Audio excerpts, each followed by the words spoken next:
$80 million, one lawsuit, and a political bombshell that no one saw coming. Jasmine Crockett didn't just clap back. She came with legal fire aimed straight at Karoline Leavitt. This isn't a headline. It's a career-ending storm. And trust me, it's just getting started. Boom. $80 million. One lawsuit. And just like that, Karoline Leavitt's political future may have gone up in flames. This wasn't just another political spat. This was a full-on explosion in the middle of an already chaotic landscape. Congresswoman Jasmine Crockett just dropped one of the boldest legal bombs we've seen in years by filing an $80 million defamation lawsuit against rising conservative voice Karoline Leavitt. And the shockwaves haven't stopped since. The internet lit up instantly. Political pundits scrambled. Twitter was flooded. Hashtags like hashtag Crockett versus Leavitt and hashtag 80 million strike were trending before noon. And it wasn't just about the money. It was about the message. Crockett wasn't playing defense. She was going on offense with a lawsuit powerful enough to end careers. So what triggered this political earthquake? It all started with one viral interview. Karoline Leavitt, during an appearance on a conservative talk show, accused Jasmine Crockett of having ties to extremist financial groups, and even went so far as to question her ethics and fitness for office. The clip went viral, especially in right-wing spaces. Supporters called Leavitt brave, but fact-checkers weren't having it. They found no evidence to support her claims. None. Not a single thread. For Crockett, this wasn't just political heat, it was personal and dangerous. Her legal team stated clearly that after Leavitt's comments circulated, Crockett received a surge of online threats, hate messages, and even doxing attempts. It wasn't just noise anymore, it was serious. On Monday morning, Crockett's legal team walked into federal court and filed the paperwork. An $80 million defamation suit with hard evidence, transcripts, social media clips, timestamps, and even messages from concerned constituents. The filing accuses Leavitt of knowingly spreading false claims, with the intent to discredit, damage, and destroy. Crockett addressed the media with calm force. This isn't about a disagreement. This is about truth. You can disagree with my politics all day, but when you start inventing lies and weaponizing them to tear people down, there have to be consequences. It was short, direct, and unforgettable. And then came Leavitt's response. She wasn't backing down. In a fiery video posted to her social media, she claimed the lawsuit was an attack on free speech and part of a larger plan to silence conservative voices. "I will not be intimidated," she said. "I will not apologize for speaking the truth." But legal experts were quick to jump in. This isn't about speech, they said. It's about defamation. Because while freedom of speech protects your opinion, it doesn't protect lies, especially when they're broadcasted to millions and cause real harm. Behind the scenes, the fallout began. Some political allies began pulling away from Leavitt. A few networks reportedly paused their scheduled appearances. Insiders described the mood in Leavitt's camp as tense and uncertain. While her supporters were vocal, her brand had taken a major hit, and the lawsuit hadn't even gone to court yet. For Jasmine Crockett, the move was more than just personal. It felt historic. She's long been a fierce advocate for justice, transparency, and accountability in politics. But this time, instead of a fiery speech or viral takedown, she used the legal system to make her point. The truth matters. And if you lie to destroy someone's name, you're going to face the consequences. This lawsuit could be a turning point. For years, political commentary has gotten louder, meaner, and more reckless. False accusations are tossed out like clickbait, because that's what they are. But Crockett's legal action is sending a very different signal. If you cross the line, it's going to cost you. The court will now decide if Leavitt's words were protected speech or damaging lies. But in the court of public opinion, the impact has already landed. Careers are at stake. Credibility is on the line. And the next few weeks could reshape how we talk about public figures in the digital age. So now the question isn't just who's right. It's what happens when lies go too far and someone finally fights back. And trust me, this fight has only just begun. Leavitt's original remarks came during a fiery panel discussion that was already filled with tension and political heat. As cameras rolled and the panel dove into one of the many heated debates circling Capitol Hill, Karoline Leavitt took things a step further, maybe too far. With the confidence of someone who's been groomed in political warfare, she turned to the camera and accused Congresswoman Jasmine Crockett of ethical misconduct, calling her a disgrace to Congress. The room went silent for a moment, but Leavitt wasn't done. Then came the line that would ignite the storm. Without offering a single shred of evidence, Leavitt claimed that Crockett had ties to extremist financial donors, a loaded phrase packed with dangerous implications. Within minutes of that statement airing, political influencers on the right started clipping it, sharing it, amplifying it. Some labeled Leavitt as fearless, praising her for having the guts to say what others wouldn't. Her soundbite was turned into content for TikTok, Instagram Reels, YouTube Shorts, instantly viral. But the problem? It wasn't true. There were no verified reports, no financial links, no credible sources backing her claim. And Jasmine Crockett knew exactly what that meant. This wasn't political commentary. It was character assassination. Fact-checkers were quick to jump on the clip, dissecting it and labeling it misleading. Independent watchdogs released statements confirming that there was no public record of Crockett being funded or supported by any extremist groups or questionable donors. Even a few moderate commentators raised concerns, suggesting that Leavitt had crossed a dangerous line. Crockett, who had already become known for her sharp comebacks and powerful presence in Congress, didn't immediately respond with tweets or press conferences. She went silent for a moment, and that silence said everything. Because what came next wasn't a post. It wasn't a call-out. It was a lawsuit. According to Crockett's legal team, the comments made by Leavitt weren't just offhand political jabs. They were intentional, malicious, and timed to hurt. The lawsuit lays out a clear timeline.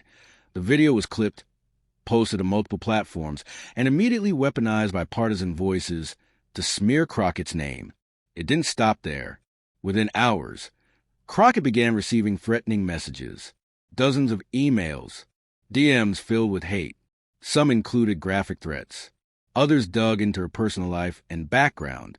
And then came the phone calls, private numbers, vague voicemails, people breathing but not speaking. The damage wasn't just emotional. It was reputational. Crockett, a rising force in Congress with a strong base and growing national recognition, suddenly had to deal with people questioning her loyalty, her judgment, and her integrity, all based on a lie that spread faster than any press release could catch up to. Her team included this in the lawsuit, emphasizing the very real consequences of Leavitt's statement. They pointed to the rise in violent political rhetoric across the country, how false information spreads online and spills into real life, and how public figures, especially women of color, are often the first to be targeted by this kind of smear campaign. Leavitt, they argued, didn't just speak recklessly. She weaponized her platform to wound someone she saw as a political enemy. And that's when this whole situation turned from political to personal. It wasn't just about debate anymore. It was about safety. It was about truth. It was about standing up to a rising trend of lies being dressed up as opinions, blasted to millions and left unchecked. Crockett's message was clear. This won't go unanswered. Legal analysts are already weighing in, saying that this lawsuit could become a landmark case in the ongoing war over free speech versus defamation in American politics. Because while Leavitt and her supporters may claim she was simply exercising her right to speak, the lawsuit aims to prove she wasn't just talking. She was accusing, attacking, and lying, all in a way that had real, measurable harm. For Crockett, this is about accountability. It's about drawing a line in the sand and saying, you don't get to destroy people's lives with a microphone and a lie. And for Leavitt, she now finds herself in a legal battle that could cost her not just money, but her career, her credibility, and her entire public image. The panel discussion may have ended in a few minutes, but what Leavitt said that day may follow her for years to come. On Monday morning, just as the news cycle was starting to wake up, Jasmine Crockett dropped what could only be described as a political thunderclap. Her legal team marched into federal court and filed a lawsuit that made the entire country stop scrolling for a second, an $80 million defamation suit aimed squarely at Karoline Leavitt. The timing wasn't random. It was strategic. Crockett wanted this to be loud, clear, and impossible to ignore.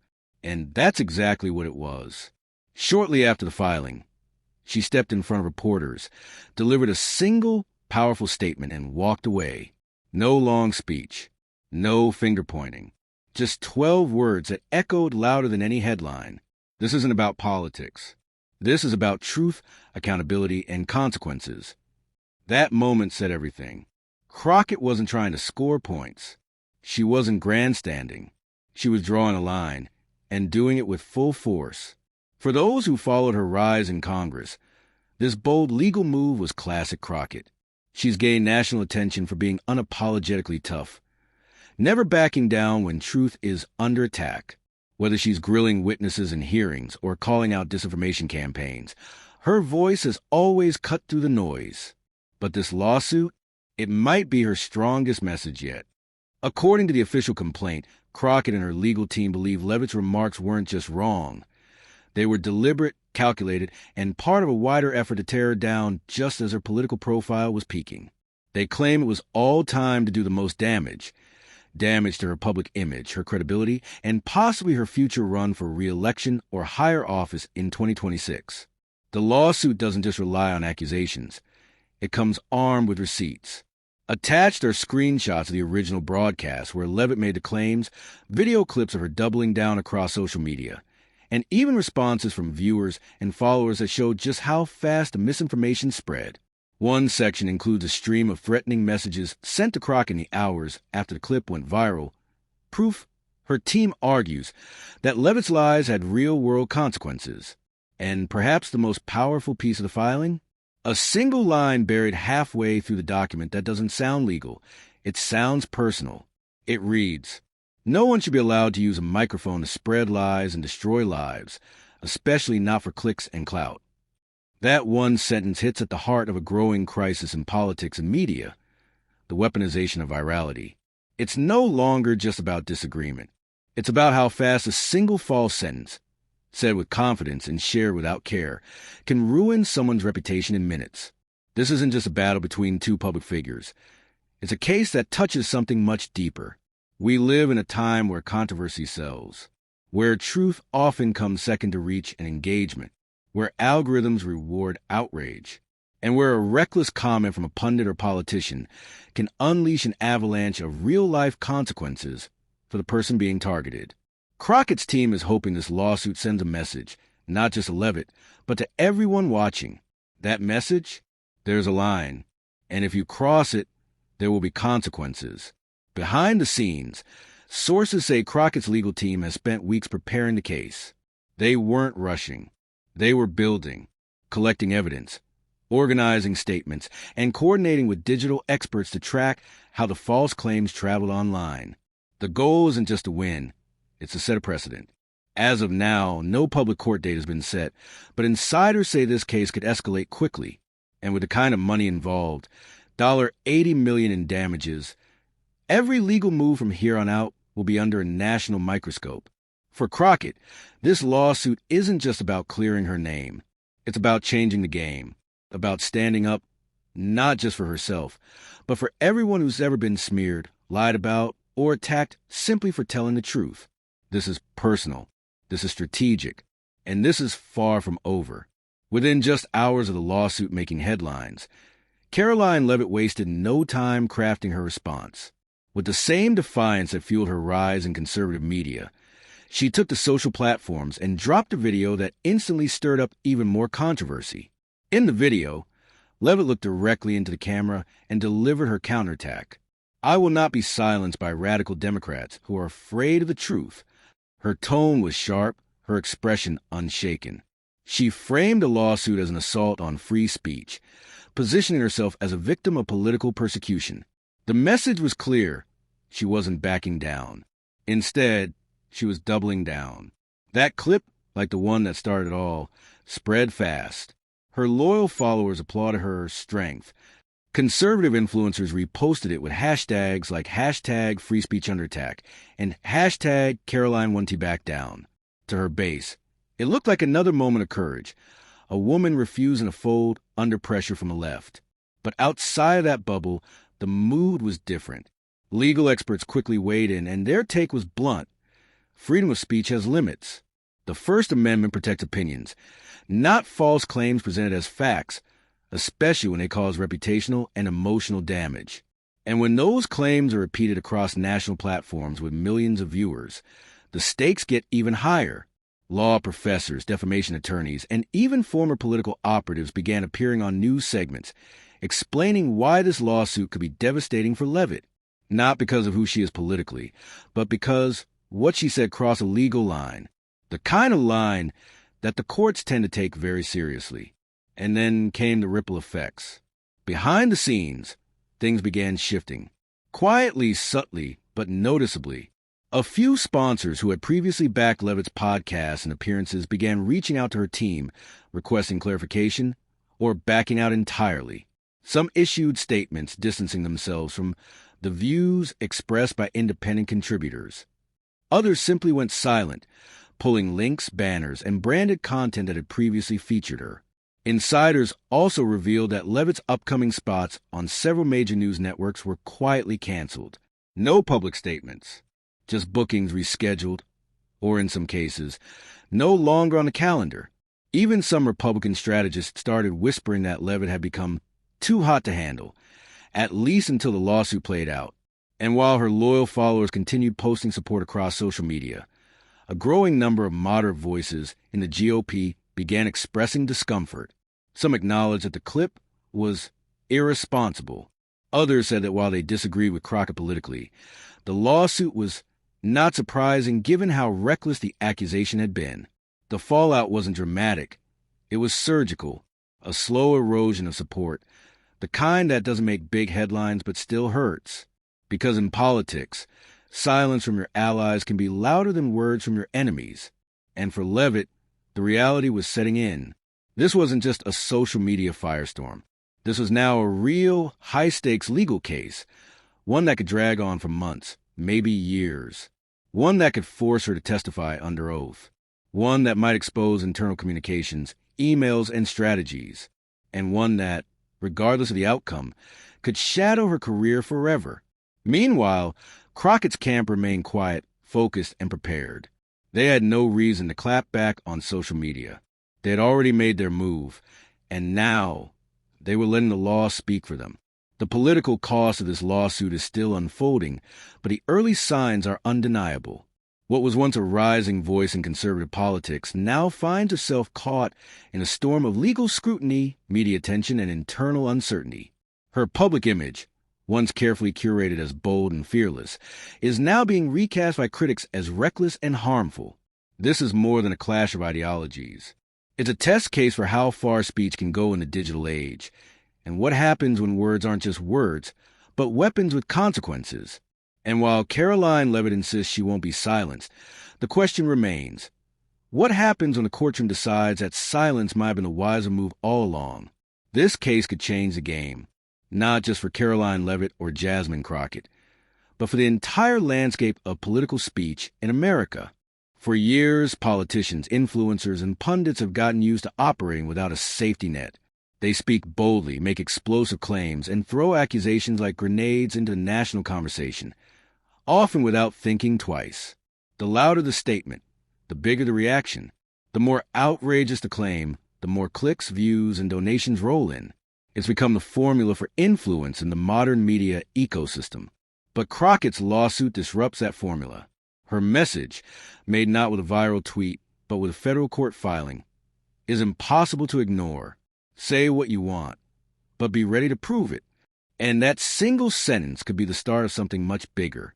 If Crockett wins, if the court finds that Leavitt's words went beyond free speech and into the territory of deliberate defamation, it could crack open a new chapter in how political communication is handled in the U.S. It could mean that politicians who have been dragged to the mud online might have a real path to justice. It could mean that influencers with massive followings will need to think twice before turning lies into headlines. And it could mean that the internet is no longer a shield for recklessness, but a spotlight for accountability.